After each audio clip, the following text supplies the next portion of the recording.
நம்ம நடத்துறது வந்து national association of skill development approved by MSME government of India மூலம் சேலத்தில் வந்து foot reflexology diploma in foot reflexology பயிற்சி நடத்திட்டு வர்றோம். அதில் வந்து பயிற்சியாளராக ஐயாபுரி அவர்கள் வந்து ஒரு ஆண்டுகளாக படித்து வருகிறார்கள்.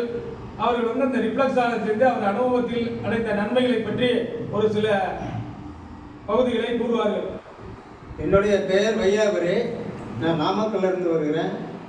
நான் வந்து ஃபுட் பாத அழுத்த சிகிச்சை முறை டாக்டர் எஸ் ரவிச்சந்திரன், சென்னை அண்ணா நகர், அவரிடம் நான் பயிற்சி பெற்று வருகிறேன் சேலம் மையத்தில்.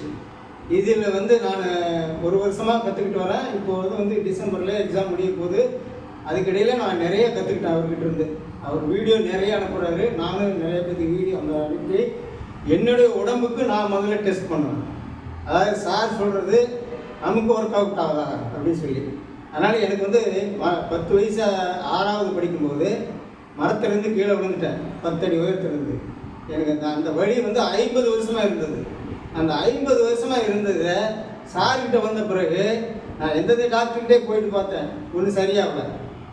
சார்கிட்ட வந்த பிறகு எனக்கு அந்த பாத அழுத்த சிகிச்சை 10 ஆர்கன்ஸ் 7 எண்டோக்ரைன், அதாவது நாளமில்லா சுரப்பிகள், இதெல்லாம் சரியாக நல்லா படிச்சுட்டு அந்தந்த புள்ளிகளை நான் அமுத்தும் போது மூணே நாளில் என்னுடைய 50 ஆண்டுகால வழியை நிறுத்திட்டேன்.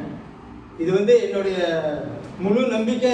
சார் செய்கிற வைத்தியம் எனக்கு ரொம்ப பிடிச்சிருக்கு. அடுத்தது பக்கத்து வீட்டுக்காரங்க, வெளியூருக்காரங்க, இதுவரையும் நான் ஒரு 15-20 பேருக்கு செஞ்சுருக்கேன். காலை நல்லா வீங்கி இருக்குது. அந்த வீங்கினவங்களுக்கு நான் வந்து ஒரே தடவை தான் போனேன். அடுத்த வாரத்தில் 7வது நாளத்தில் அவங்களுக்கு பார்த்தாக்க அப்படியே சப்புன்னு அப்படியே வத்தி போயிடுச்சு. இதே போல் வந்து நான் கும்பகோணத்துக்கு ஒரு மேரேஜுக்கு போய்கிட்டு இருந்தேன். என்னுடைய ஷோல்டர் பெயின் தாங்கலை. உடனே எந்த ஆயுதமும் எடுத்துகிட்டு போகல, சார் கொடுத்ததை எடுத்துகிட்டு போகல. அப்போ வந்து பஸ்ஸில் உட்காந்துருந்த கால் வைக்கிற பார் இருக்கு இல்லைங்களா, அதை வச்சு அந்த பாயிண்டை நினச்சி வச்சு 2 வராசம் 2 நிமிஷத்தில் நின்றுடுச்சு.